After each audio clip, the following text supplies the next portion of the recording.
Olá, meus amigos, sejam muito bem-vindos ao 18º podcast Saudavelmente Joinville, conectando especialidades, compartilhando conhecimento. Contamos com a parceria do Pneumocentro, Centro de Medicina Respiratória, e da Clínica São Marcos. Clínica São Marcos de Pneumologia. Hoje vamos conversar sobre uma doença que muitas pessoas ouviram falar, mas poucos realmente entendem, o tromboembolismo pulmonar, uma das principais causas de morte cardiovascular no mundo, atrás apenas do infarto e do AVC. Mais uma vez, temos a honra de receber aqui o nosso ilustre convidado, Dr. Marcos Vinícius de Abreu Teodoro. Dr. Marcos Vinícius, muito obrigado por ter aceito o nosso convite e seja muito bem-vindo. Muito obrigado, estamos sempre felizes em estar aqui com o senhor, Dr. João. Ok. Dr. Marcos é pneumologista pelo Hospital das Clínicas de Porto Alegre, preceptor da residência médica em pneumologia e do ambulatório de circulação pulmonar e hipertensão pulmonar do Hospital Regional Hans Dieter Schmidt e trabalha também na Clínica São Marcos. Vamos conversar, doutor Marcos? Vamos começar. Pois bem, vamos fazer uma pergunta muito básica, né? Se eu fosse explicar para um familiar em casa, ou quem está nos ouvindo entender melhor, o que é tromboembolismo pulmonar? Como o senhor descreveria em palavras mais simples? Quando a gente tem um corte na mão, por exemplo, o sangue ele tem que coagular para impedir aquele sangramento de continuar. Em algumas situações, a gente pode ter um machucadinho, alguma coisa que acontece dentro da veia. E isso costuma acontecer principalmente na veia da perna, isso tem uma predisposição nessa região. E acontece esse mesmo coágulo, que acontece do lado de fora quando a gente se corta, só que dentro da veia. E o problema é que esse coágulo ele ocupa espaço, é como se eu tivesse uma sujeira dentro do cano e impede o sangue de passar por ali. E pior, às vezes esse coágulo de sangue, que é uma bolinha de sangue, ela pode desprender da perna, subir pelo cano e parar dentro do pulmão. E daí o sangue não consegue passar do pulmão para o resto do corpo e o paciente pode ter sintomas em relação a isso. Então, basicamente, é um coágulo de sangue que forma na perna, desprende e sobe e entope os vasos do pulmão. Oi, gente, doutor Marcos é professor. Vocês perceberam aí a maneira bem didática que ele explicou, bem clara mesmo, doutor Marcos. Qual a diferença entre trombose venosa profunda e tromboembolismo pulmonar? Elas são a mesma doença ou estágios diferentes de um mesmo processo? Estágios diferentes do mesmo processo. A gente fala que o tromboembolismo pulmonar ele sempre começa de uma trombose venosa profunda. Então, é diferente. Às vezes os pacientes eles falam, mas eu tive trombose na perna, mas é uma trombose das varizes, das veias que estão na superfície da perna. Essas veias, essas tromboses, elas não têm essa capacidade de subir e causar problema no coração. Quando isso acontece nas veias profundas, naquelas que estão lá junto dos ossos da perna, né, elas têm essa capacidade de embolizar, se desprender e subir. Ou seja, sempre que eu tenho uma trombose do pulmão, eu vou considerar que eu tive uma trombose primeiro nessas veias profundas da perna. Se eu consigo identificar o processo ainda na trombose venosa profunda, eu consigo tratar e evito a trombose pulmonar. Porque a trombose da perna, ela é uma situação grave, eventualmente, traz sintomas, mas dificilmente ela é ameaçadora à vida. Agora, o tromboembolismo pulmonar, essa trombose quando sobe para o pulmão, aí sim o paciente pode ter um problema e um risco de vida potencialmente sério e eventualmente levar o paciente à morte. Muito bem. O senhor falou aí em risco, né? O tromboembolismo pulmonar é uma doença rara ou é mais comum do que a maioria das pessoas imagina? Bem mais comum do que as pessoas imaginam. De fato, quando a gente fala de tromboembolismo, a gente fica muito preocupado. É uma doença potencialmente grave. Então, da mesma maneira que o infarto é uma doença potencialmente grave, a maioria das pessoas não morrem de infarto, da mesma maneira que a maioria delas não morrem de tromboembolismo. Agora, a gente vê isso com bastante frequência dentro do hospital, principalmente, né, dos pacientes que estão internados, porque isso é mais comum em pacientes que têm outras doenças graves, mas muitos pacientes que vêm, né, da comunidade procuram atendimento por uma série de sintomas e a gente acaba fazendo esse diagnóstico. Então, acho que é uma doença que ainda é pouco difundida, mas ela aparece com bastante frequência, assim, na prática clínica. Ok. Há um grupo de pessoas mais vulneráveis, ou seja, há alguma diferença entre homens, mulheres, idosos, jovens? Os pacientes idosos, eles têm fatores de risco relacionados a doenças crônicas. Então, os pacientes com mais idade, eles têm mais chance de desenvolver, por exemplo, neoplasias, cânceres. Eles têm mais risco, eventualmente, de terem outros fatores de risco, como a obesidade, doença cardiovascular, que são fatores de risco menores. As mulheres, elas têm uma probabilidade maior, principalmente aquelas que fazem uso de anticoncepcional combinado e principalmente a da pílula anticoncepcional, ela tem um risco maior de trombose. Os pacientes tabagistas, principalmente mulheres que usam anticoncepcional e fumam, eu falo assim, meu Deus, é um trombo esperando para acontecer. Existem fatores de risco que são genéticos, então o paciente nasce com algum defeito nessa coagulação do sangue e isso acaba gerando um maior risco de trombose. E existem doenças adquiridas, principalmente as doenças autoimunes, aqueles reumatismos do sangue, e que também podem aumentar o risco de trombose. E existem fatores de risco também relacionados a doenças agudas, então imobilização, cirurgia, alguns processos de trauma, fraturas, isso tudo aumenta esse risco de o paciente ter trombose também. Mas eu falo assim, o nosso carro-chefe realmente são pacientes mais idosos e as mulheres jovens. Ok. Existe uma explicação clássica na medicina, que eu aprendi isso desde o meu curso de graduação, que é aquela famosa tríade de Virchow, que a gente tem que sempre citar isso, né? Esse é o básico para vocês entenderem melhor. Na tríade de Virchow, o Dr. Marcos vai explicar, ela explica basicamente por que os coágulos se formam. Ele já falou de certa forma isso logo no início da fala dele, né? Mas o senhor pode explicar isso de um jeito que qualquer pessoa possa entender. O senhor tem feito assim, né? Mas fica até melhor para as pessoas entenderem mais facilmente. Eu brinco que é como se fosse aquele tripé do fogo, né? Quando a gente aprende na escola, a gente aprende que eu tenho, para ter fogo, eu tenho que ter calor, tenho que ter oxigênio e tenho que ter combustível. A tríade de Virchow, ela serve esse tripé para acontecer uma trombose. Então a gente pensa nela até para entender como que esses processos podem estar associados e quais são as causas, eventualmente, que a gente tem que buscar para os pacientes. Então, a primeira coisa que acontece é eu pensar em causas que geram a maior chance de ter coágulo no sangue. Então, é o primeiro pé desse tripé. Então, aí eu vou pensar justamente nesses fatores genéticos que causam mais trombose, fatores adquiridos que podem causar mais trombose, como trombofilias, que são esses reumatismos do sangue, neoplasias, cânceres, eventualmente a gente faz essa busca. Eu não estou dizendo que todas as tromboses são relacionadas ao câncer, mas eu quero dizer que sim, os pacientes com câncer eles têm mais risco de trombose e que eventualmente câncer é uma das coisas que a gente pensa quando a gente encontra um paciente com trombose. Será que esse paciente não pode ter uma neoplasia em atividade? Eventualmente uma doença aguda, por exemplo, o paciente teve uma apendicite, uma cirurgia de vesícula, uma cirurgia de joelho. Pensando nessa questão de cirurgia, né, e da imobilização, esse é o segundo tripé.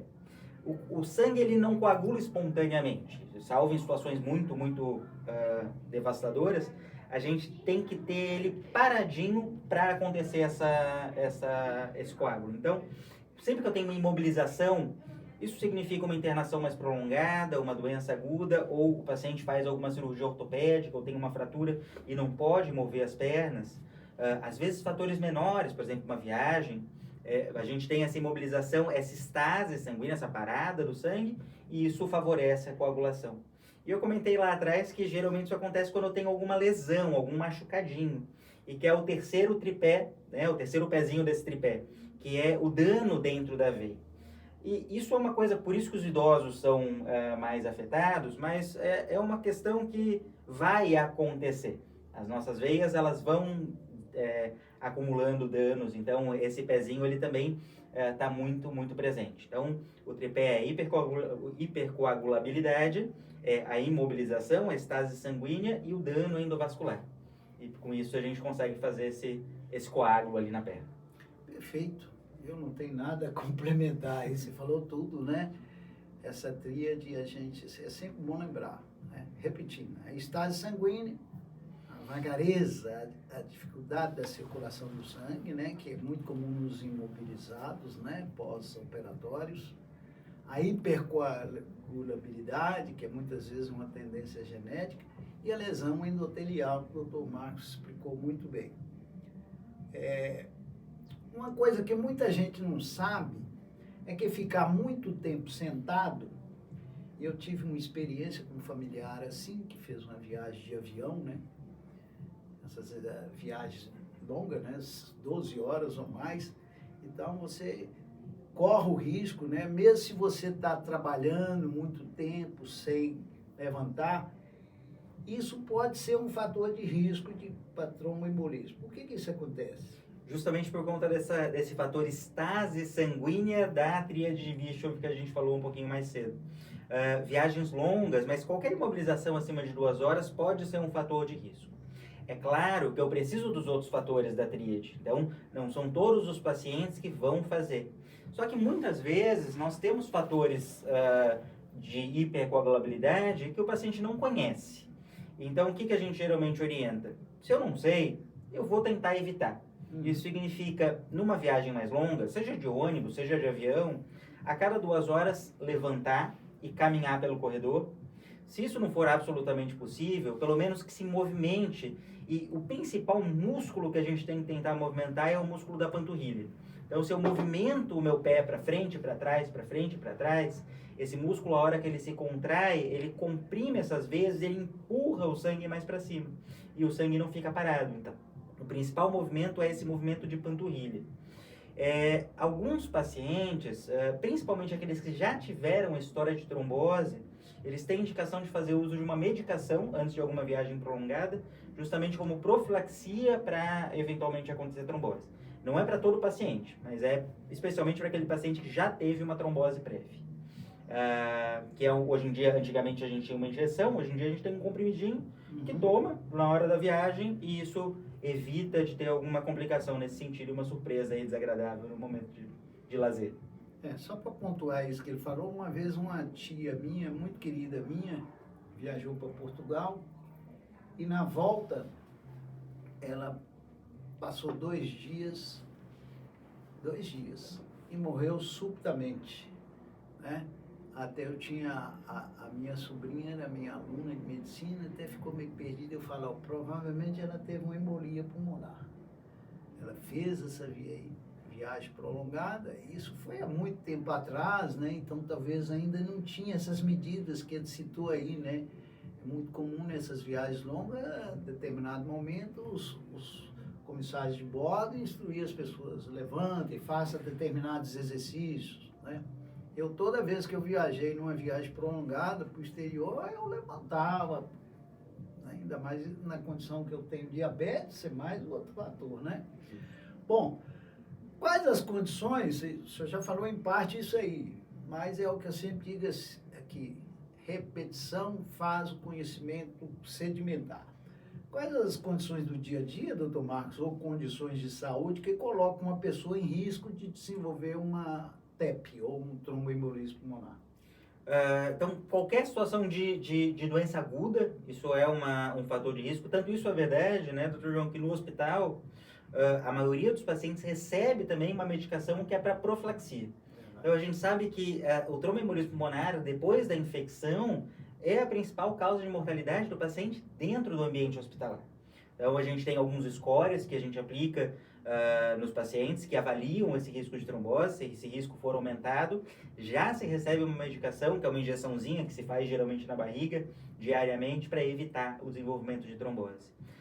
Existem esses pacientes, né, principalmente quando eu tenho uma história familiar positiva, que é o paciente que eu vou pensar que pode ter essas trombofilias. São essas tendências genéticas de aumentar a coagulação do sangue dentro das veias. As mulheres, eu falei da questão dos anticoncepcionais, acho que isso é importante. Não é que é proibitivo, mas principalmente não associar o anticoncepcional ao tabagismo. e sempre que a gente, né, pode recomendar, e eu falo isso como pneumologista e não como ginecologista, utilizar métodos não orais de anticoncepção. Então, o adesivo, o anel transvaginal, eventualmente a injeção, porque o método oral ele tem uma chance maior de geralmente causar trombose pela passagem dessas medicações pelo fígado. Na mulheres com história de abortamento de repetição. Isso não é um abortamento, né? Um abortamento é uma coisa relativamente comum, mas eu tive 2 ou 3 abortamentos de primeiro trimestre. Isso é um fator que deveria levar essa mulher a ser investigada para trombofilias. Os pacientes com neoplasia, né? Então, também o tromboembolismo pulmonar é a principal causa de morte no paciente oncológico. Né? Dificilmente o paciente morre do câncer em si, ele geralmente morre de complicações, e a tromboembolismo é uma dessas causas muito importantes. E como eu falei, né? Cirurgias, imobilizações mais prolongadas, isso é muito, muito prejudicial. Sim. Só complementando aí o que o senhor falou, os anovulatórios, os anticoncepcionais, né, que é um método excelente de contracepção, mas tem esse inconveniente, né?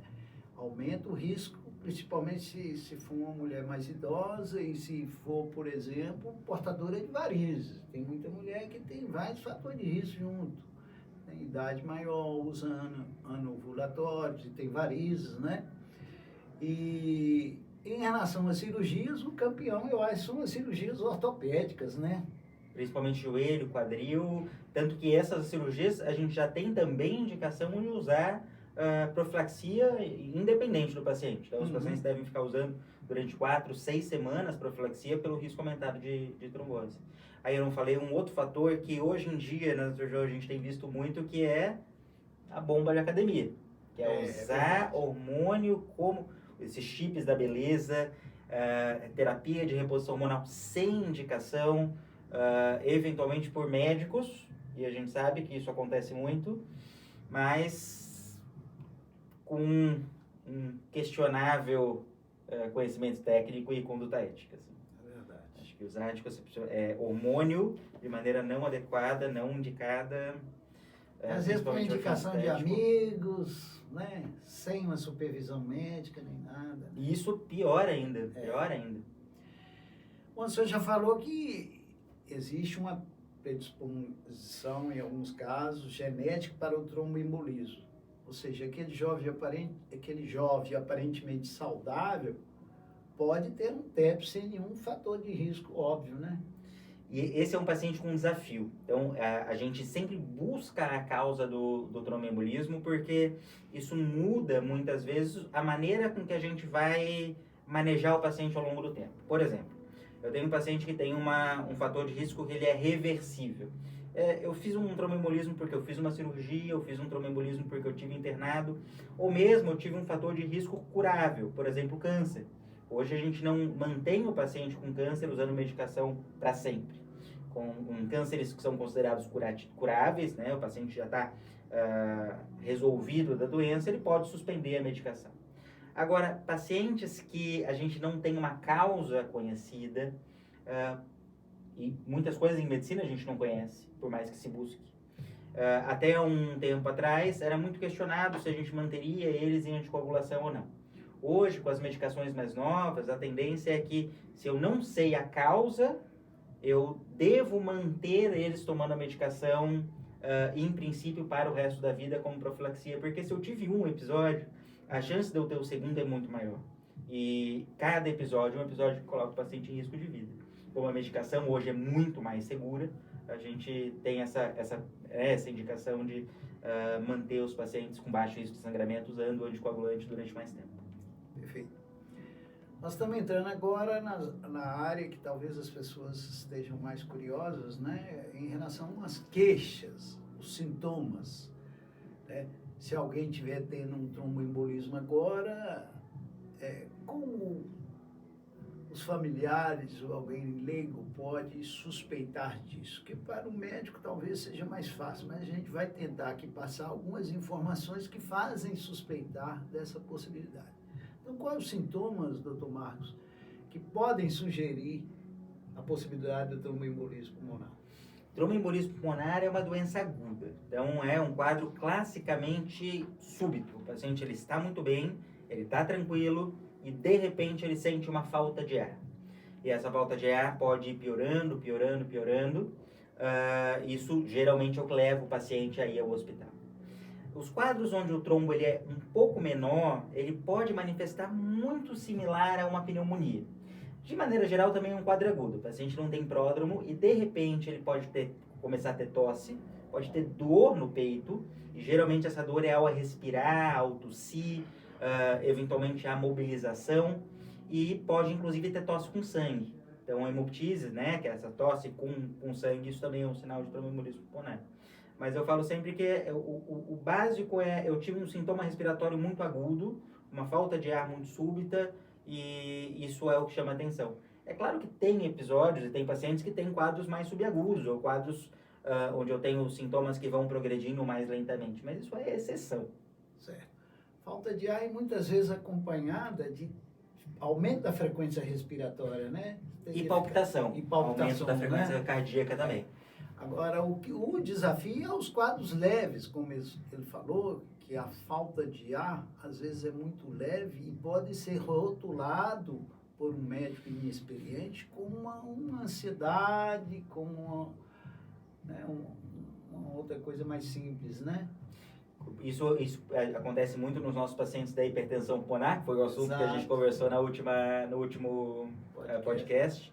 Mas isso pode acontecer principalmente porque, como eu falei, um dos grupos são as mulheres jovens, os pacientes jovens, e que é um grupo que procura, de certa maneira, com alguma frequência, o pronto atendimento com sintomas de ansiedade. E são sintomas de palpitação, de respiração ofegante, de sensação de falta de ar, de aperto no peito. Se o médico não está atento e não pensa no diagnóstico, na possibilidade de tromboembolismo pulmonar, muitas vezes passa e o paciente vai para casa e pode ter um desfecho ruim. Eu lembrei aqui, Marcos, outra queixa que não é comum, que é aquela dor empontada, tipo pleurítica, que, como você falou, pode simular uma pneumonia, né? Aquela dor que você respira e sente dor, né? Ela ocorre em uma minoria dos casos e numa circunstância que é do infarto pulmonar, né? Então, a dor nem sempre, essa dor típica que sugira infarto pulmonar, pode ser uma complicação do tromboembolismo, ela é mais rara. É isso, doutor Marcos? Exatamente. Ela acontece geralmente em trombos menores, que eles vão mais fundo dentro do pulmão, entopem vasos muito pequenininhos, e esse pedacinho do pulmão lá na pontinha, que encosta com a pleura, que encosta com a carne, ele inflama, e por isso que a gente tem uma dor que é na carne. A gente sente assim como se fosse uma fisgada, uma pontada, e o paciente fala, às vezes ele até se dobra assim sobre a sua dor e coloca a mão para tentar diminuir, respira mais superficial, e a hora que a gente vai escutar o paciente, né, com o estetoscópio, ele sente aquela dor e para a respiração. Então isso é bem típico de infarto pulmonar. Isso está associado tanto, né, a essa dor à pneumonia, mas também a tromboembolismo. Ok, bem explicado.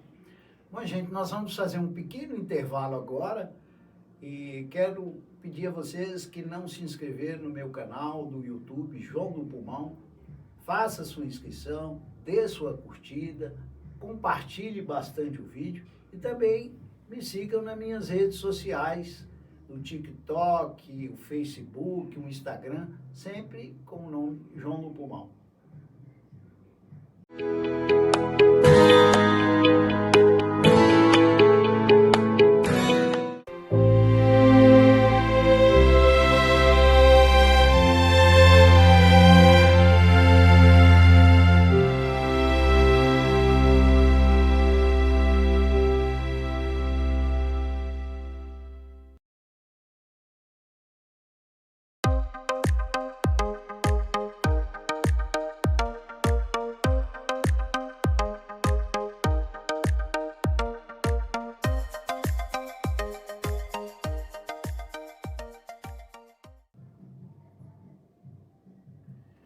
Estamos de volta. Agradeço pela audiência e por continuarem nos assistindo. Doutor Marcos, o que torna o tromboembolismo pulmonar especialmente perigoso é que pode se manifestar de forma muito variada, desde sintomas leves até uma emergência, né? Nós já se falando sobre isso aqui. Como o médico diferencia um TEP de outras causas comuns de falta de ar? O TEP é confundido com muita coisa, como uma crise de ansiedade e uma pneumonia, que nós já citamos aqui. Mas tem outras possibilidades também que pode confundir, né, com outras doenças. Justo. Não, isso é realmente uma coisa complexa e no pronto-socorro gera dúvidas. Quem fala que trabalha no pronto-socorro e não tem dúvida, provavelmente não tá deixando passar coisa. Faz diagnóstico diferencial justamente, né? O que a gente geralmente usa? Raio-X, avaliar se o paciente tem algumas alteração no raio-x seja muito sugestiva de outras doenças. O quadro clínico do paciente, então a conversa que a gente tem, acho que isso antes dos exames complementares é o principal. Não, eu estou tendo esses sintomas, mas eu tenho tosse, eu tenho catarro, eu tive um quadro gripal mais recente. Bom, eu vou pensar um pouco mais numa pneumonia. O paciente tem uma dor que é muito importante no meio do peito, que não é relacionado com a respiração. Esse paciente ele tem fatores de risco, diabetes, hipertensão, obesidade. Não, eu vou pensar que talvez aquilo lá seja uma doença cardíaca, um infarto, eventualmente, de questão de falta de ar. Não, eu estou tendo um inchaço nas pernas há muito tempo, esses sintomas eles pioram a hora que eu deito, são sintomas progressivos, não foi um quadro agudo. Bom, talvez seja uma insuficiência cardíaca, uma insuficiência renal, eu preciso tratar isso com um diurético. Agora, sempre que eu tenho um quadro súbito, é isso que a gente sempre fala. Não, doutor, estava muito bem, de repente eu me senti assim. O TEP ele tem que entrar como uma das minhas primeiras hipóteses diagnósticas. E ele é sempre uma hipótese. Então a gente tem que estabelecer algumas estratégias para tentar entender se essa hipótese que a gente criou, porque ele tem que vir na nossa mente, ele deve prosseguir a investigação. Porque os exames que eventualmente a gente faz para diagnosticar o TEP, eles são exames mais caros, mais complexos, nem sempre disponíveis em todos os locais, então a gente acaba trabalhando geralmente em hospitais maiores. Eu tenho até acesso, mas para uma pessoa que está numa clínica, eventualmente a gente no consultório ou numa UPA, né, eu preciso de desencadear todo um processo até conseguir. E eu não vou fazer isso para todos os pacientes, então existem estratégias que a gente tem para tentar entender quais pacientes merecem, né, e devem ser encaminhados, e se a gente suspeita e pensa nisso, ele deve ser encaminhado com certeza para um centro de maior complexidade, para fazer alguns exames de maior complexidade. Lembrei de um diagnóstico aqui diferencial, o senhor falando do pneumotórax, né? Justo. Que pode dar aquela pontada súbita no peito, uma dor que piora com a respiração, e dependendo da intensidade do pneumotórax, ele pode levar também falta de ar, né? Então, e que é um diagnóstico que com estetoscópio muitas vezes a gente consegue diagnosticar e na dúvida um raio-x simples ele já aparece e é prontamente diagnosticado. Agora, nós estamos falando exclusivamente do pulmão, mas ele já falou aqui que o processo muitas vezes começa nos membros inferiores, né? Existe algum sinal na perna que a pessoa deveria levar a sério, né, antes de um TEP se instalar? O processo sempre começa na perna, ou é isso que a gente, né, sempre imagina. Muitas vezes o trombo ele pode aparecer sem sintoma, né? Então, eu tenho um trombo pequeno, eu não tenho sintoma na perna e ele vai manifestar sintoma só no pulmão. Só que muitas vezes eu posso ter sintoma na perna antes de ter sintoma pulmonar. E na perna, o principal, assim, o pilar, o que a gente chama mais atenção é a dor súbita. Então, tive uma dor súbita em uma perna só e o inchaço de uma perna mais do que a outra. Inchar as duas pernas, principalmente inchaço de final do dia, que melhora com as pernas para cima ou de manhã, isso é uma coisa relativamente comum. Mas eu ter dor e inchaço em uma perna só, sem ter tido um trauma, uma torção, isso, assim, eu tenho que pensar primeiramente, a primeira coisa em tromboembolismo venoso. Em tromboembolismo não, né? Em trombose venosa profunda da perna. Eventualmente essa dor que a gente sente, ela costuma ser mais na panturrilha e ela tende a piorar quando a gente coloca o pé para cima ou a gente palpa. Sinal de Romans, parece. Né? Exatamente, que é essa dor, a dorsiflexão do pé. Bem lembrado.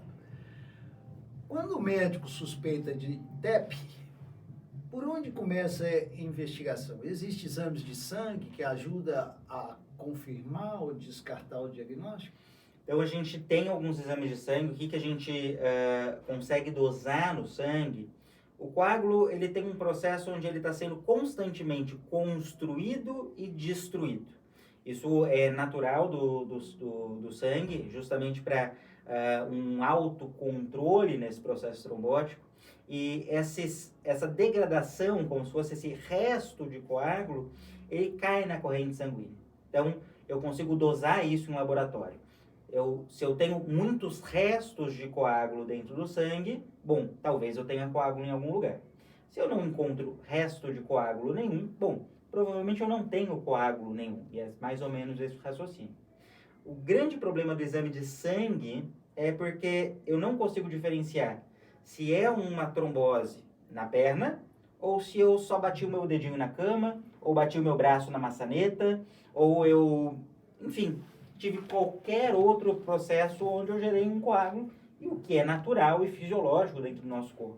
Então, esse exame ele só é válido quando ele não mostra coágulo nenhum. É os dedímeros. Que é o dedinho, exatamente. É o que está falando aí. É um exame que ele é mais importante quando ele é negativo, devido à inespecificidade dele. Ele pode estar elevado sem ser necessariamente por tromboembolismo pulmonar. Hoje em dia, qual o exame de imagem mais usado para diagnosticar o TEP e o que ele mostra exatamente? O grande exame para diagnóstico de TEP é a angiotomografia de artéria pulmonar. Então, a tomografia, ela é um exame que utiliza radiação, da mesma maneira que o raio-x, mas ela consegue gerar uma reconstrução em 3D, e é como se a gente fosse todo fatiado. Então, ele gera fatias muito finas e muito precisas. A hora que a gente coloca um contraste, uma medicação especial dentro da veia, essa veia, ela se torna, a gente consegue enxergar o sangue passando por dentro dela. A hora que esse contraste passa por dentro de uma veia e ali dentro eu tenho um coágulo, eu vou enxergar uma área que não vai brilhar. Ele fica como se fosse um defeito dentro da veia. E esse defeito dentro da veia é o principal achado relacionado ao tromboembolismo pulmonar. Eu posso encontrar eventualmente outros achados, que é o infarto pulmonar, que são consolidações, são áreas do pulmão que estão machucadas. Eu posso ter líquido ao redor da pleura, mas assim, o grande achado mesmo é o defeito, né, do contraste dentro das veias do pulmão, no exame da tomografia. Se o paciente tem alergia ao contraste, alguns pacientes podem ter alergia ao contraste, ou tem alguma contraindicação, e eu tenho acesso a outros exames. Uma outra possibilidade é o exame que chama de cintilografia. Só que a cintilografia é um exame que é pouco disponível, a maioria dos hospitais não tem, ele é um exame que leva mais tempo, então a gente reserva a cintilografia realmente para aqueles pacientes com uma história muito grave de alergia ou onde a gente tem uma doença renal muito impeditiva. Embora eu fale cada vez menos, a gente se limita à angiotomografia nos pacientes renais, porque o risco de desenvolver insuficiência renal relacionada à tomografia é realmente muito pequeno hoje em dia. Existe alguma ferramenta ou pontuação que os médicos usam para saber a probabilidade do paciente ter tromboembolismo pulmonar antes mesmo de pedir exames? Quando a gente conversou sobre como que eu vou pensar, né? Como que eu vou imaginar o diagnóstico do TEP e quais pacientes que eu vou encaminhar para fazer o dedímero ou angiotomografia. Então, justamente, a gente tem scores clínicos. Isso é baseado em estudos muito grandes. Então, se pega centenas de milhares de pacientes, avalia-se esses pacientes com fórmulas matemáticas que eu digo que nós médicos muitas vezes nem temos ideia. Mas o que a gente sabe? Que pacientes que têm alguns fatores de risco, então, eu tenho sinal de trombose, eu tenho uma neoplasia, eu tive uma imobilização, isso vai pontuando e os scores, que é principalmente o que a gente usa, é o score de Wells. Ele me diz se o paciente tem baixa, moderada ou alta probabilidade.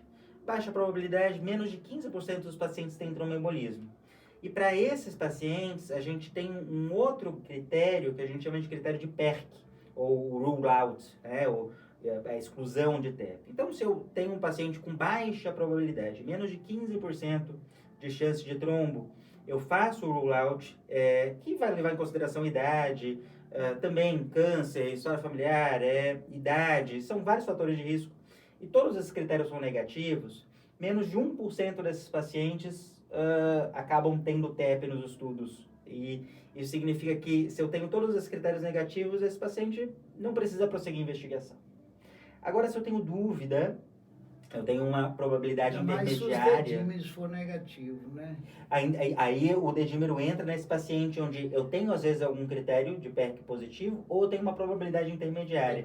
Entre 15% e 50% de probabilidade, eu faço o dedímero. Se o dedímero vem negativo, eu falei que qualquer coisa positiva, mas se ele vem negativo, eu não preciso progredir a investigação. Okay. Agora, se o dedímero vier positivo, ou o paciente já tem uma alta probabilidade, ou seja, mais de 50% de probabilidade, ele deve já ser encaminhado direto para fazer a investigação invasiva, que é a angiotomografia. Ok.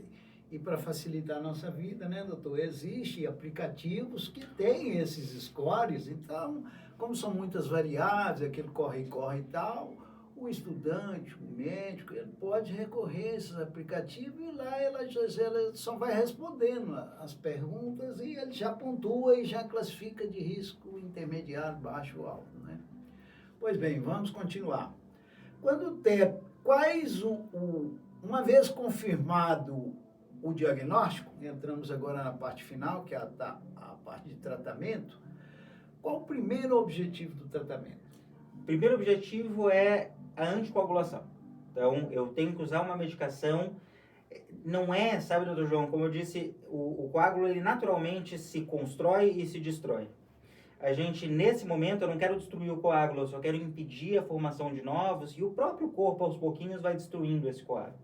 Então, eu uso medicação que pode ser injetável ou uma medicação oral, onde eu vou diminuir essa formação de coágulo. Então, eu deixo o sangue, às vezes a gente fala, deixa o sangue mais fino, e aos poucos o corpo vai destruir naturalmente o coágulo e o paciente, na gigantesca maioria das vezes, vai ter uma resposta satisfatória, desde que isso seja feito precocemente.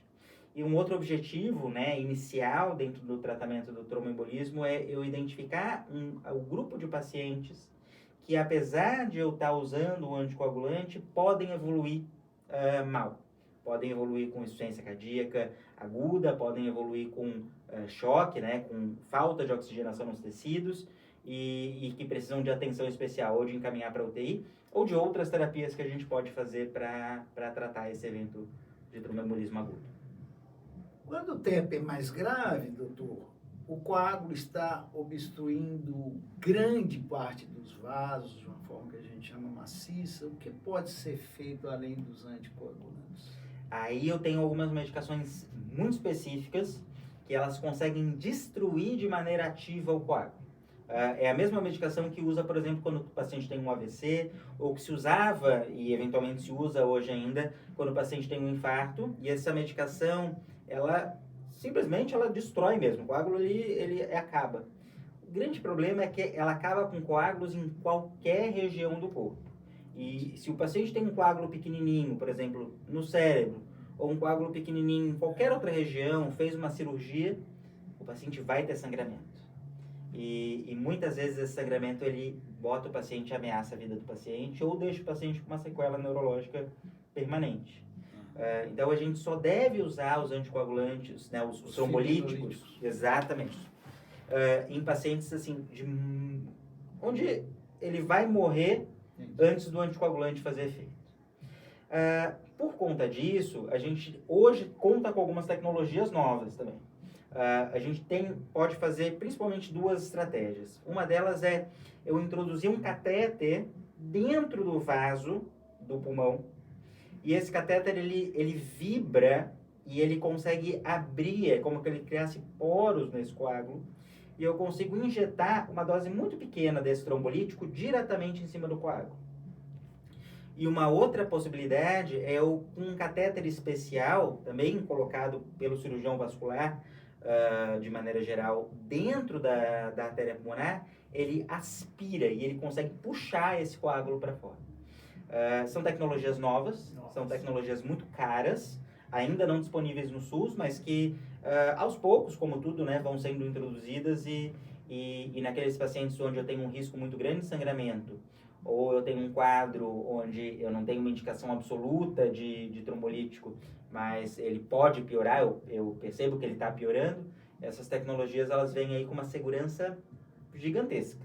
E em algum momento talvez substitua em grande parte o uso de trombolítico nos pacientes com tromboembolismo pulmonar. Essa parte aí que o senhor falou de solução mecânica, essa aspiração do coágulo, essas coisas mais modernas, eu fiquei fascinado com isso. Na minha época não tinha isso, né? Praticamente era só os anticoagulantes e os anticoagulantes parenterais. Hoje nós temos os anticoagulantes orais também, né?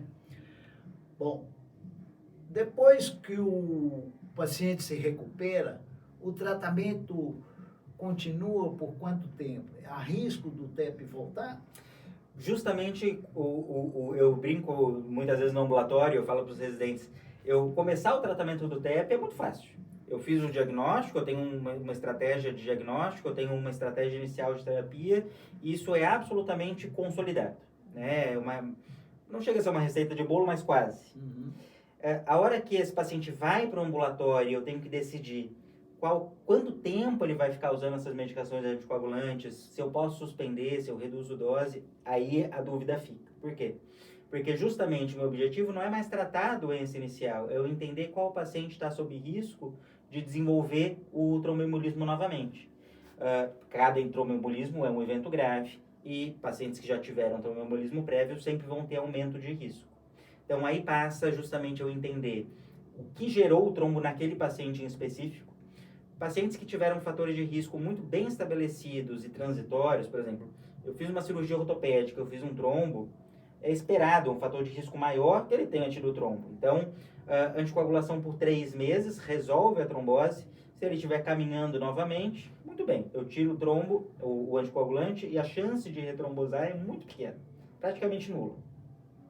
Agora, pacientes que têm fatores de risco permanentes, por exemplo, eu faço o diagnóstico de uma trombofilia, de um defeito genético onde eu tenho aumento de chance de trombose. Bom, ele vai precisar ficar recebendo o anticoagulante o resto da vida.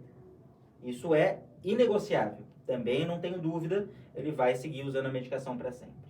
Agora, o que a gente faz com aquele paciente onde eu não encontro a causa da trombose? O que de maneira geral a gente tem feito hoje é manter ele em dose plena, que a gente diz que é uma dose mais elevada de anticoagulação, durante pelo menos 6 meses. E depois de 6 meses, nesse período de 6 meses, a gente fica investigando. Eu investigo se o paciente tem uma trombofilia, se ele tem algum outro fator de risco, pergunto sobre o uso hormonal, tento cessar tabagismo, ajusto anticoncepcional. Muitas vezes a gente faz busca ativa de neoplasia. Hoje, basicamente, o que a gente faz é o exame clínico, o exame físico e o rastreio habitual. Então, se o paciente precisa fazer exame ginecológico, mamografia, próstata, colonoscopia, endoscopia, a gente faz nesse período. Se a gente realmente não encontra nada, a gente, com os novos anticoagulantes orais, reduz dose e usa uma dose mais baixa e mantém essa dose mais baixa durante um período que ainda não está muito claro. Se vai ser 1 ano, se vai ser 5 anos, se vai ser 10 anos. O que a gente tem em guideline é, o paciente ele vai seguir fazendo acompanhamento, a gente vai rever se aparece alguma coisa que justifique aquela trombose, muitas vezes os diagnósticos são complexos e levam tempo, e a gente sempre vai repensar, bom, o paciente ele vai ficando mais velho, eventualmente vai ficando mais frágil, e o risco de sangramento é muito grande, a gente precisa tirar o remédio. Paciente jovem, de maneira geral, a gente deixa durante mais tempo, uma dose mais baixinha, porque a gente percebe que essas doses baixas elas têm muito pouco risco de sangramento e tem uma grande proteção contra novos riscos de trombose. Então, isso são estratégias novas, tecnologias novas, né, que vieram agora consolidadas no último guideline desse ano. Ok.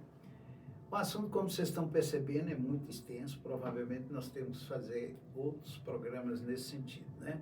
Então, nós estamos finalizando aqui, doutor Marcos, e gostaria que o senhor deixasse uma mensagem, assim, que o senhor julga importante para nossos ouvintes, levem para casa, né, para pensar e estar atento sobre isso, sobre o TEP.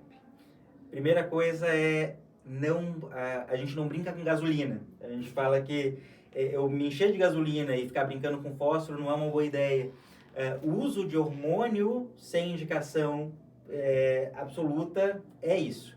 Eu estou brincando com gasolina e alguns pacientes se queimam feio. A segunda coisa é não fume nunca, mas especialmente não fume se usa anticoncepcional. A associação é isso também, é eu estar brincando com gasolina. E se eu tenho uma história familiar forte de trombose, mães, tias, e eu falo principalmente mulheres porque isso é mais comum em mulher, procura um médico antes de desenvolver o problema. E não deixa passar uma dorzinha na perna. Tive inchaço em uma perna só, tive dor em uma perna só, sem nenhuma causa definida, procura um médico. Pode não ser nada, mas às vezes a gente faz o diagnóstico na perna antes de ter um problema maior. Então, basicamente, Dr. João, sobre o tromboembolismo é isso, é uma doença que a gente gosta bastante, e principalmente, voltando no nosso podcast anterior, eu identificar o tromboembolismo, eu tratar isso de maneira adequada, evita um outro problema sério, que é a hipertensão pulmonar tromboembólica crônica, que daí é um outro mundo que a gente pode eventualmente conversar num programa futuro. Ok. Então, Dr. Marcos, obrigado mais uma vez pela sua forma clara, como o senhor sempre faz, e objetiva que o senhor explicou aos nossos telespectadores. Nosso podcast conta com o apoio do Pneumocentro e da Clínica São Marcos. Até uma próxima oportunidade.